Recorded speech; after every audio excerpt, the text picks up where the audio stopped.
One of the hottest takeover fights of the 80s pitted two high-profile high rollers in a battle for control of Resorts International, the company with casinos in Atlantic City and elsewhere. But NBC's chief financial correspondent Mike Jensen reports there was an invisible hand in on the action. I'm the big band singer standing up here all alone. When Merv Griffin took over Resorts International in 1988, it was glitz and glitter out front. But behind the scenes, people associated with the mob were making a killing in Resorts International stock, according to investigators, who say they have evidence that this man, Ernest Barbella, with ties to organized crime, was on the inside and made hundreds of thousands of dollars in illegal profits. How do you know that I bought resort stock? Barbella was an advisor in the resort's takeover to Merv Griffin's then business manager, Michael Nigris, the man wearing glasses. Officials say that they have no evidence of wrongdoing by Nigris, and they believe Griffin was duped. They say that an investment company controlled by Barbella was at the heart of the scheme, that it bought 30,000 shares of resort stock before its price shot up 45% because of Griffin's high bid. The officials say the scheme was so cleverly orchestrated that buy orders were not actually executed until moments after the takeover was announced, and the buying was completed within 10 minutes. They say that was done so Barbella could deny that he was acting on inside information, and he did deny it. And if I bought it 10 minutes after the announcement, how was that inside information? But most of the run-up in the price of the stock occurred after that. And officials say the groundwork for the purchases was so elaborate that it could only have been done with prior knowledge of the takeover. Merv Griffin, shown here at a gaming commission hearing, subsequently fired his longtime business manager, Michael Nigris. I really thought I knew the man well, but I didn't know his friends. I did not have any kind of a social relationship with Mr. Nigris. Barbella, who is the primary target of the investigation, is an associate of the Gambino crime family run by John Gotti, according to the New Jersey Gaming Commission. Also being investigated for insider trading, this man, Martin Kern, who has had dealings with Fat Tony Salerno's Genovese crime family, according to the authorities. Kern refused to talk to us. Kern, like Barbella, helped Merv Griffin's business manager execute the resorts deal. Officials say that what they find especially intriguing in this case is the involvement of organized crime in insider trading, an activity that traditionally has been dominated by white-collar criminals. Mike Jensen, NBC News, New York. There are new questions today about the role of organized crime in a powerful labor union. A report from the Senate Permanent Subcommittee on Investigations charges organized crime figures wield a powerful influence on the Hotel and Restaurant Employees Union, which represents some 400,000 workers. ABC's Dean Reynolds reports the committee finds that the mob is now paying particular attention to Atlantic City. According to the report, there is little doubt organized crime is now in control of Local 54 in Atlantic City, tightening a knot on workers from bellmen to tuxedo-clad maitre d's since the start of legalized gambling on the New Jersey shore more than 6 years ago. In the case of Atlantic City, the Local 54 is pretty much dominated by the mob. So from the standpoint of protecting the interests of the workers, the members of the union, it's indeed a serious matter. The subcommittee blames much of the problem on the president of the 400,000-member union, Edward Hanley, who was accused of associating with crime figures and cheating the rank and file by padding union payrolls with cronies, relatives, and mobsters, as well as skimming large sums of money from the union's dental insurance and other benefit funds. One subcommittee witness said Hanley was picked for his job by reputed Chicago crime boss Anthony Big Tuna Accardo, and that Accardo's Philadelphia counterpart, Nicodemo Scarfo, essentially runs the Atlantic City Local, a charge hotly disputed by the lawyer representing it. I am stating absolutely, categorically, without any reservation at all, that there is no involvement by organized crime in Local 54. It seemed to be an irresponsible attack by a couple of right-wing senators upon the trade union movement. But Union President Hanley, who sits on the AFL-CIO Executive Council, has refused to answer the panel's questions, leading the subcommittee to call for his resignation or removal from office by the union membership. The subcommittee said the Labor Department isn't doing as good a job as it's supposed to in monitoring funds like the one in question today.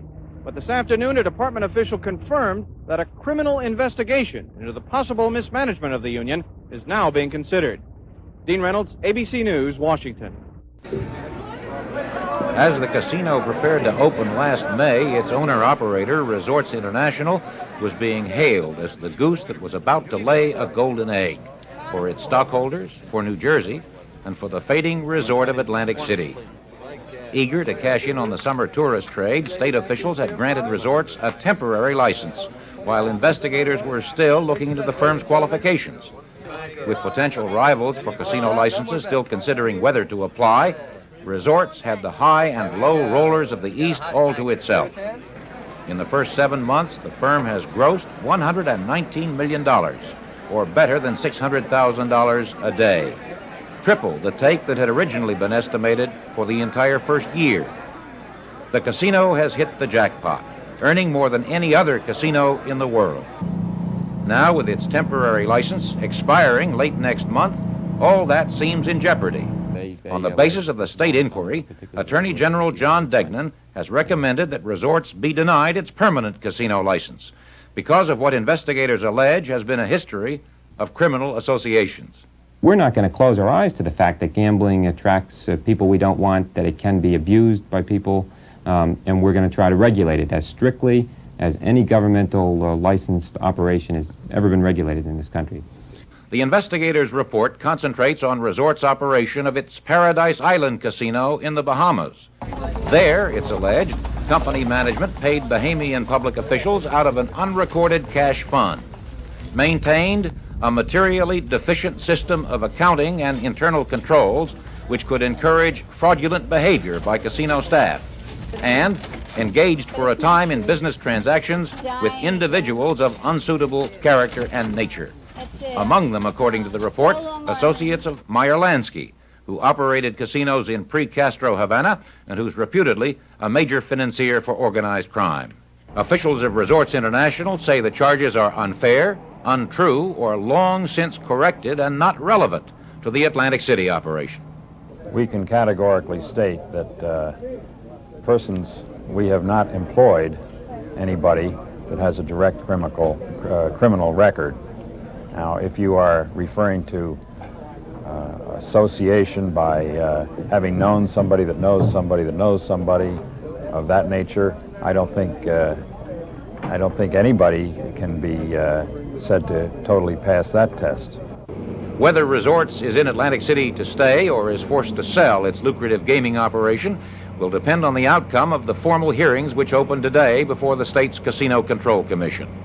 Atlantic City's mayor has urged approval of a permanent license, calling the Resorts operation central to the economic revival of the city.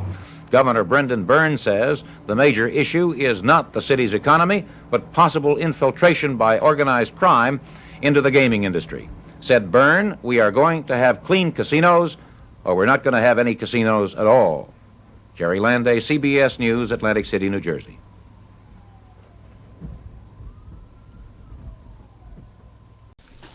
Atlantic City, New Jersey, of course, gave some of its street names to the popular board game Monopoly. And this week, play money's bigger than ever as the old resort city practices for the debut of legalized casino gambling next week. Even before anyone advances to go, though, the advent of gambling presents authorities with a serious problem, as Jed Duval reports.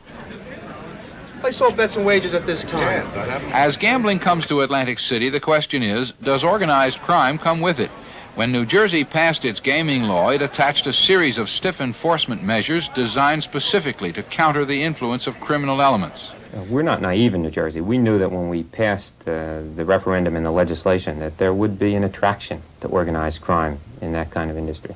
Again, I think we've taken every conceivable step, virtually, that government can to ensure that they don't get a stranglehold in Atlantic City.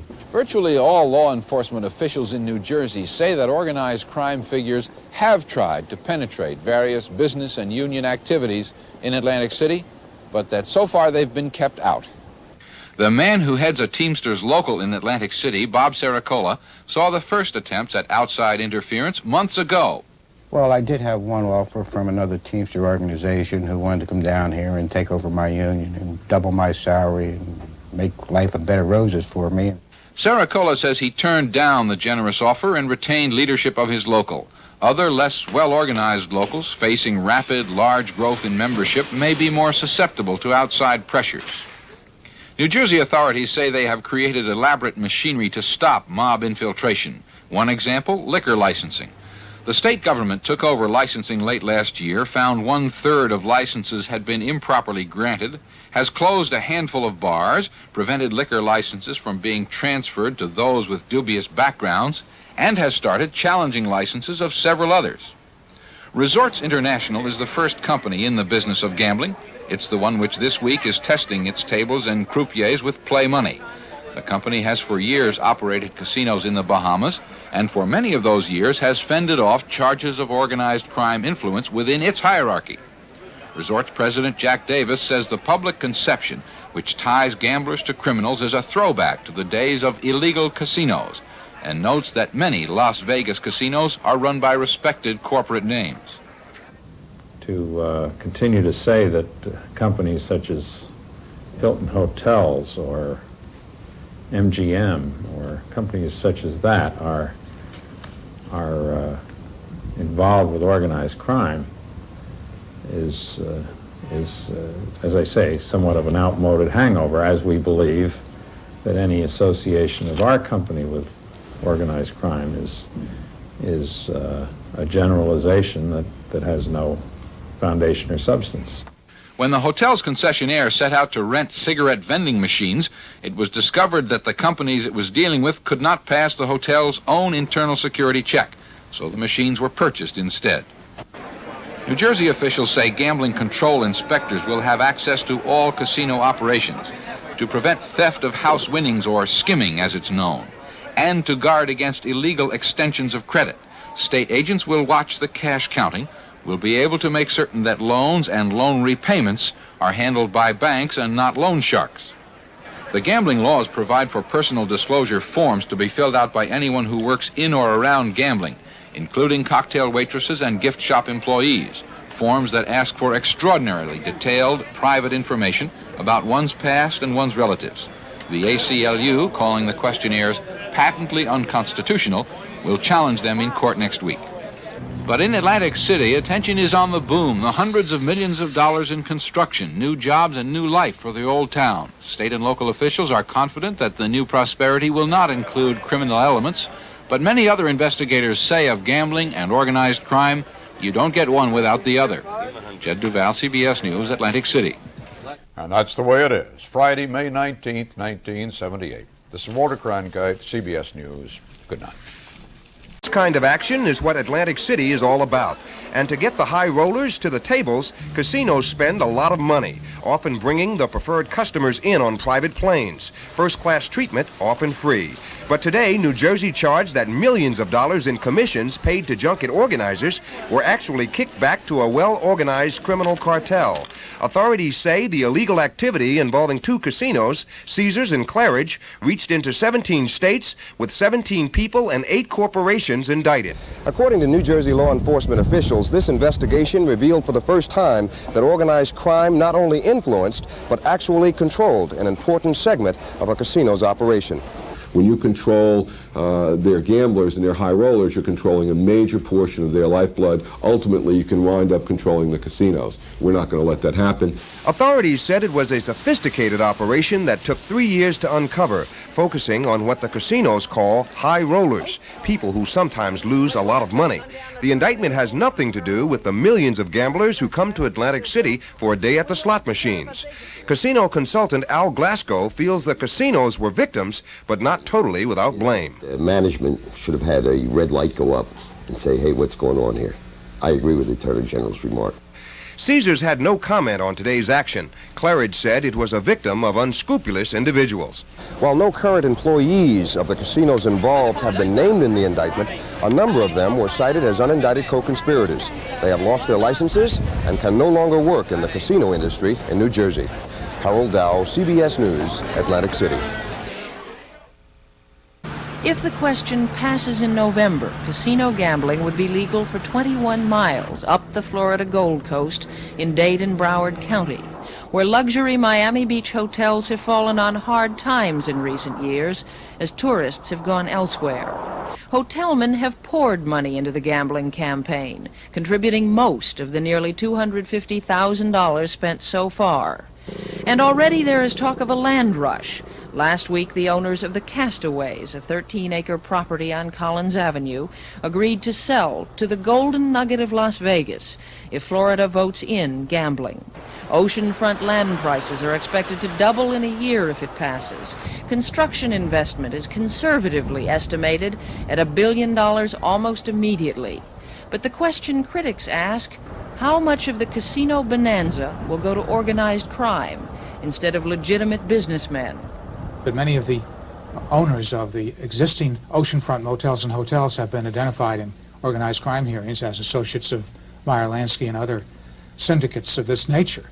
And while these people obviously could not operate casinos even under a liberal licensing law, they will make the huge profits by selling their hotels and motels at 2 and 3 times what they paid for them. Sanford Weiner ran the campaign to pass casino gambling in Atlantic City, and now he is running Let's Help Florida, the group trying to pass it here. He considers his biggest job to convince voters that organized crime will not control casino gambling in Florida. His committee has outspent the anti-gambling forces 9-1, using the strategy that once the issue is on the ballot, it will take more money to win. We have budgeted a minimum of $600,000 between now and November. Is that the price tag for success? I think that's the amount of money that will be needed in addition to other things to help us win. $300,000 and you'd lose? Probably so. They come up with that kind of bread because they expect to take out, not to put in.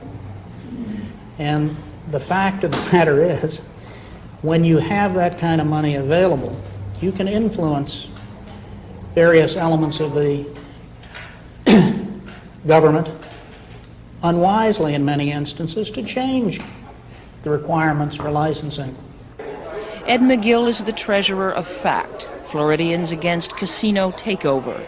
The anti-gambling forces are an unusual coalition of traditional opponents. On the one hand, a growing number of churches where ministers pass the collection plate for donations to stop casino gambling. And on the other hand, pari-mutuel betting interests. Horse tracks in Dade and Broward County handled some $280 million in bets last year and stand to lose racing gamblers to casinos.